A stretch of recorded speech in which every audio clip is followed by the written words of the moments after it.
Welcome to the latest episode of Five on the Floor on the Five Reasons Sports Network. Thanks for joining us on your favorite podcast app, on Apple Podcasts, on Android, Spotify, or the Five Reasons YouTube channel. Also, make sure you subscribe to Off the Floor. That's our Discord server, $2.99 per month. If you want draft information, this is the place to go. We call it the most heat anywhere, information, conversation, consternation, celebration, all day long there. Not much celebration over the past 24 hours.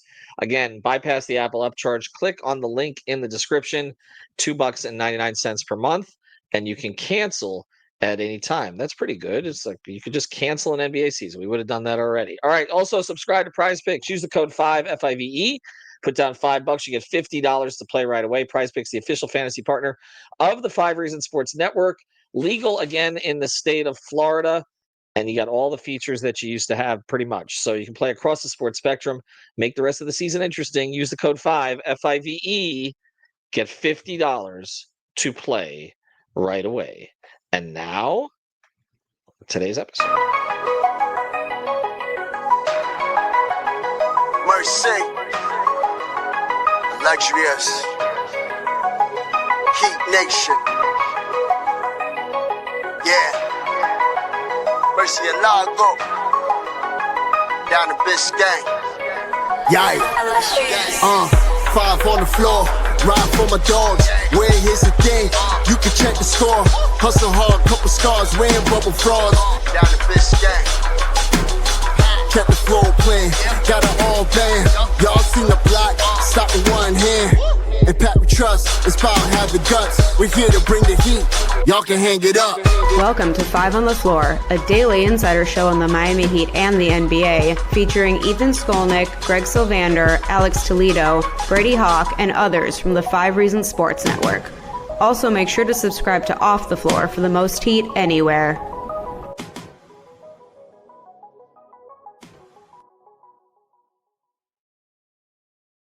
So welcome back to Five on the Floor. Here's today's floor plan. I'm Ethan Skolnick. You can follow me at Ethan J. Skolnick and at Five Reasons Sports. Got Digital Adel. You can follow him at Digital Adel. He's our draft guy here. Make sure that you follow him as well on Playback and on our Discord. As I mentioned, it's Off the Floor. All right, the Miami Heat have 2 games left in the season. We've been around the league in 80 days. They've got 30 or 80 games. They've got 36 wins. They're headed for the 10 spot in the Eastern Conference. They are playing Warriors. Well, not really. We're going to talk about the Warriors in this episode as well, actually, the actual Golden State Warriors. But they're 36 and 44, likely going to be the 10 seed. Okay, on the other side of this, Adele, is we're going to discuss today kind of where they are in terms of their draft positioning.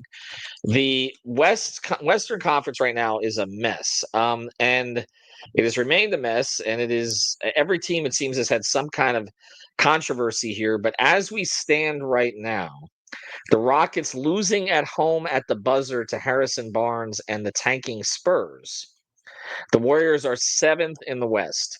So as of right now, they would be a play-in team. The Nuggets, who just fired their coach of 10 years, are 4th in the West, but just 1 game ahead of the Warriors.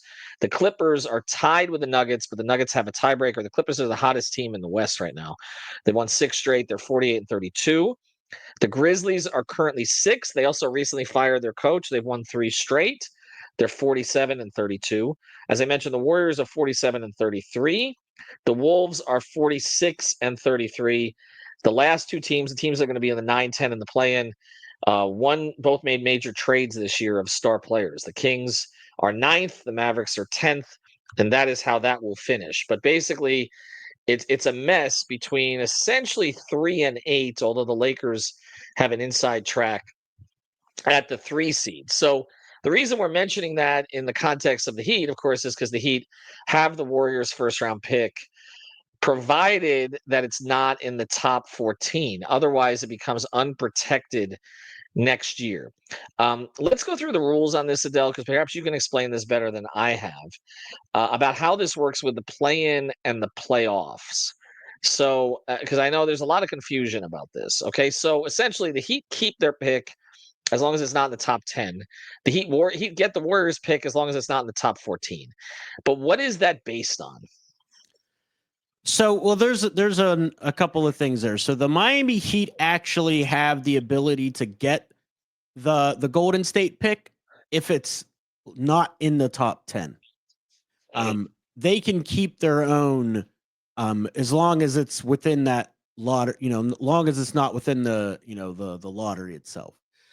So that's kind of the distinction there. There's a little difference there, but also the play-in stuff is what makes it so confusing. I've actually never been a proponent of the play-in since they put it in, but since we're going to have it, it's going to make things confusing. So, for example, if the Miami Heat or the Golden State Warriors, for example, make the play-in, let me do it this way. This may be a little bit clearer. The Miami Heat, as of right now, they have the 11th pick at 77% odds, almost 78% odds. Because that is if they do not win the lottery itself. So all that means is if they miss if they miss the playoffs and they don't get a lottery pick, they're slotted in. Because every pick outside the first four are slotted in by record. Okay. So that's where what makes it so complicated. So anything outside of the first four slots in by record. Okay, now, just again, to be clear on this, if they get out of the play-in, let's say they beat Chicago, they beat the Orlando-Atlanta loser, do they keep their pick? If they make the playoffs from the play-in, they lose their pick. That conveys. Right. Okay. So, yes. Okay. So just want to make that clear to everybody. And then if that's the case, that's not what fans want, the majority, but it is what the organization wants, because the repercussions of that are that if they make the pick this year in a very strong draft, we've discussed this, so that's the benefit. They get to add a player right away. You get the player's services a year earlier, which is good if you're trying to compete. The disadvantage to that, though, is the picks become unprotected in 26 and 28. And if you don't do much other than add a rookie or two, you may be stuck in the same position next year and be facing the prospect of handing your first round pick to, of all teams, OKC. And then again, you're looking at that pick for Rozier being traded to Charlotte in 28, but we don't want to discuss that further. All right. So right now, if you're a Heat fan who wants them to keep the pick this year, you are rooting for them to get knocked down the play-in. Just that simple. I don't know that that's the best thing for the organization, but you need it now. You want a player right now. I wouldn't mind it. It would give us more to talk about, but just as a podcaster, because we'd be talking about what pick they're going to get and whether or not they can move up in the lottery. But again, completely understand that situation if fans feel differently. Okay, now let's go to the Golden State part of this, because we're looking at the standings right now, and really the Warriors at this stage could be anywhere still. I don't know if they can get to 3. I don't know what their tiebreaker situation is with the Lakers, but they definitely could be anywhere between 4 and 8, which means they could be anywhere between hosting a playoff series and having to work their way out of the play-in. Now, right now, they're in the 7-8. They would have home court against the Wolves in a play-in. Very real prospect, though, that they could lose to Anthony Edwards and that team in that game. The Wolves have been a little better second half of the season. And if they lost that game, they could face the prospect of having to beat the Kings or Mavericks. Now, again, the Mavericks, who knows? What a disaster of a season. I mean, the Kings, could DeRozan and Levine get them for one game and Sabonis, perhaps? So they could be knocked out of the playoffs. For sure. And they want to make the playoffs. They're trying to win for Steph right now. But the likelihood, Adele, is still that the Heat are going to get that pick, right? That's what this looks like. Even with the Warriors lost yesterday, it just hurts the Warriors' chances to go deeper in the playoffs. Correct, because the Warriors would have to lose also both play-in games and not make it to the playoffs in order for them to have that pick not conveyed to Miami in 2025, because that pick is top 10 protected. So for whatever reason, say the Warriors are out, they get a top 10 pick, the Heat don't get it. Anywhere picks 11 through 30, the Heat can get that pick. Okay.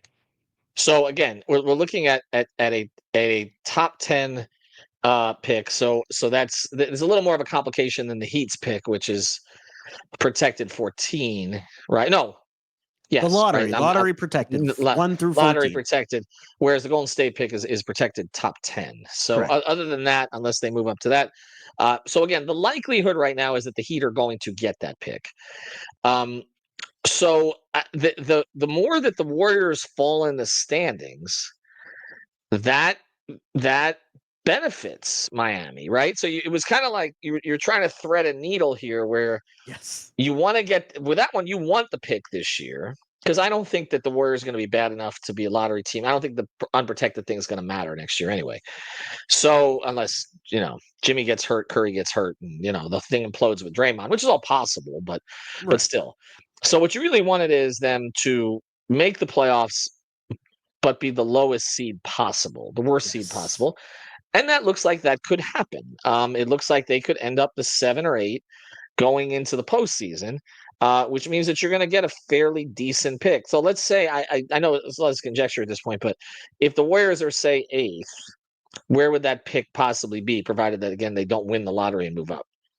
Well, they wouldn't. They wouldn't be in the lottery. They get a set pick there. So right, but then so at that point they get a set pick and it goes to tiebreakers and all these different scenarios that play out. I mean, Miami, like I said, is at the best odds to get pick number 11.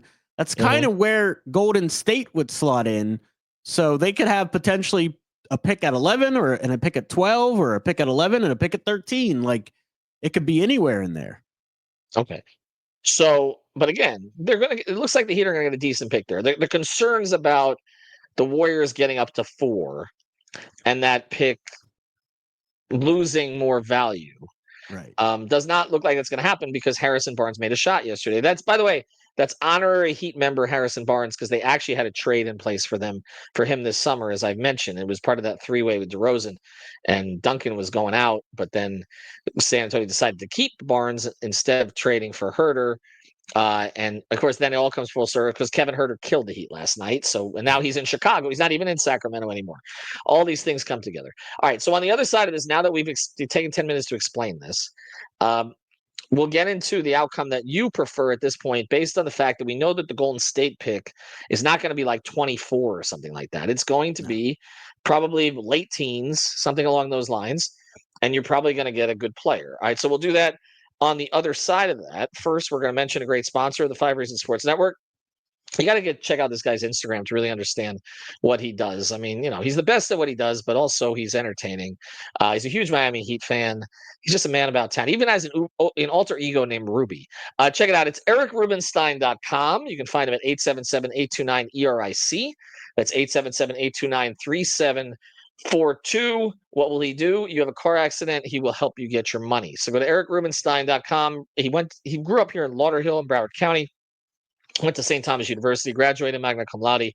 And again, he's as good as anybody at being a personal injury attorney. So reach out to him. And again, I've just had many conversations with this man. I would trust this man if anything ever happened to me. So that's the best that I can say. Go to ericrubenstein.com. Check him out on Attorney Rubenstein on IG. All right. So in light of the fact that the Heat are going to get this decent pick from Golden State, are you still itching to make sure that you lock up the highest pick possible? In other words, that you keep your pick this year for Miami and just makes sense. Just miss the playoffs and let's just get to the draft talk. Yeah, I mean, I'm still of the belief that this team has shown this year that they don't have the ability on the roster for somebody to lead the franchise. And that's different from having an all-star or having a pivotal piece like Bam Adebayo that is going to anchor your defense and do a little bit of everything for the team. They need a leading person, and you got to take swings in this draft to do it. And that's why I'm not opposed to trading up either.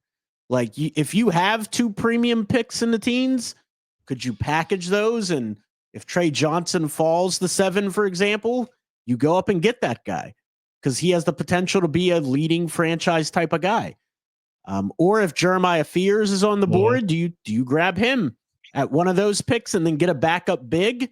And now you have functional size across the roster. So, like, there's a multitude of different ways this can go, depending on what you want to do with that kind of premium capital.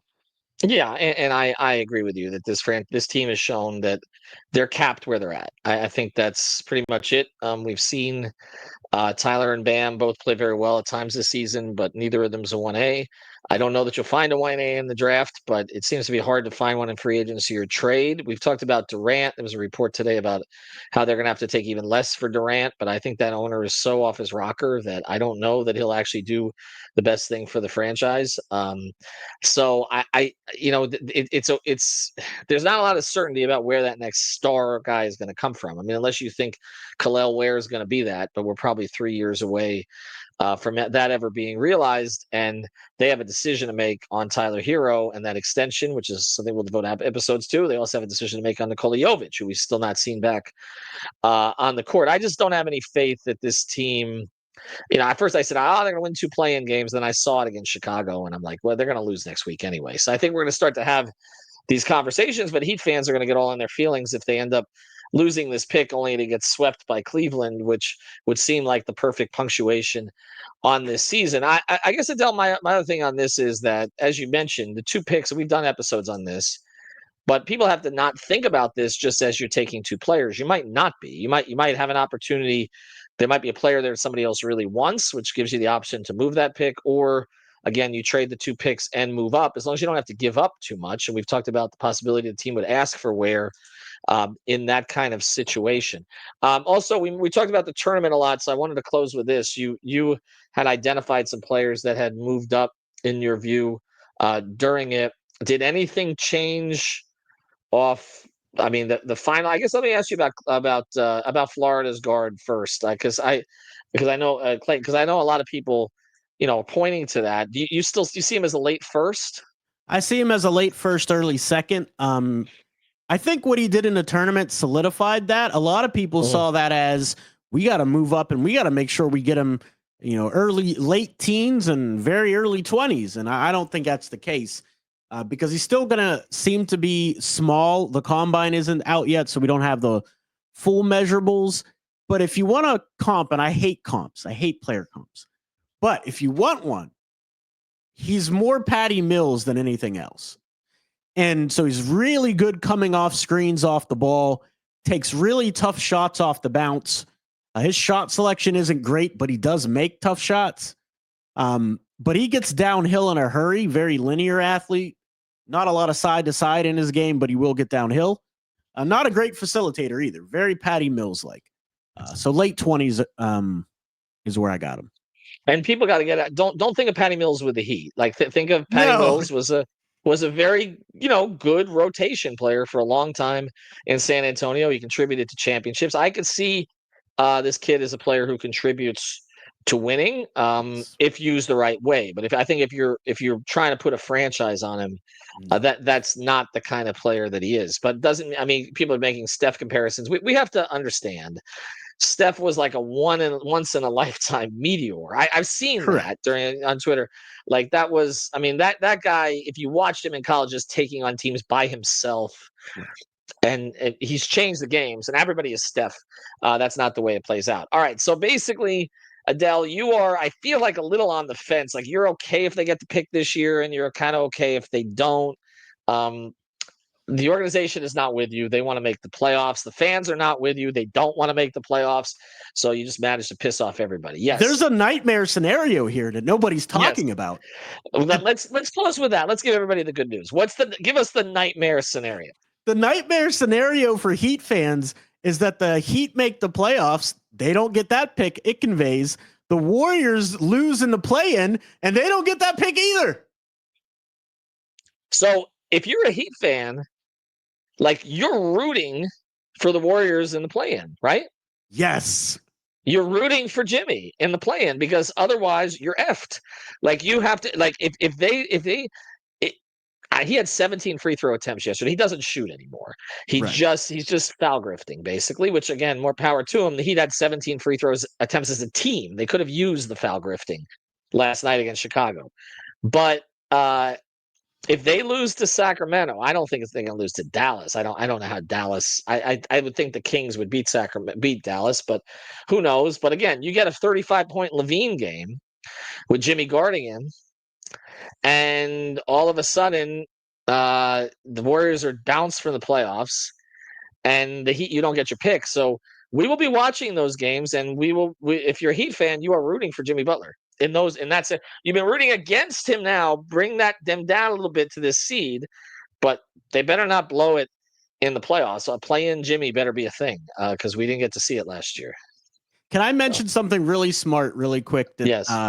Whoever made that trade, whoever had the final say or negotiating on this trade out of that brain trust, to make it a top 10 protected pick instead of a lottery protected pick, gave him just that little bit of margin for error to protect themselves from this scenario.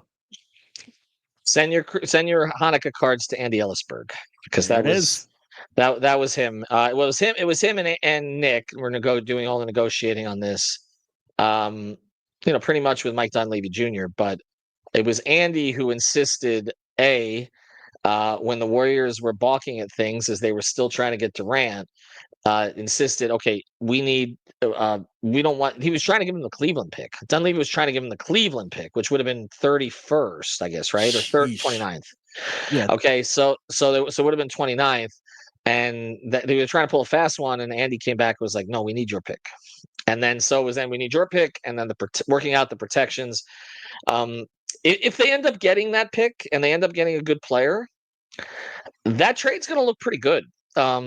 If they re-sign Davion, which I expect them to do, Kyle Anderson on the roster is not a negative. And then Wiggins, I think, is a neutral contract. I think it's a neutral contract. They just have to get him in the right role, and he needs to be on the court. But it's a movable contract down the line, and he's a good player. It's just he's not Jimmy, but he's a good player, and it's a reasonable contract if he's playing at the level that he could play at. And again, they find the right role. But if they end up getting that pick, and you're right, if it ends up being a difference between top 10 or top 14, then again, Andy did a hell of a job working their way out of that situation. And by the way, again, we can argue with how they handle all of it, but Jimmy doesn't look like a $61 million a year player right now. Adele, we appreciate it. We'll be watching all these games. So that's the deal. If you want the Heat to have as many picks as possible this year, root for them to get bounced on Wednesday. Again, I'm not saying I agree with it, but that would be the posture. And then as the Warriors dip, get to the 8th play-in, but get out of the play-in, make the playoffs. All right, have a good one, everybody. See you.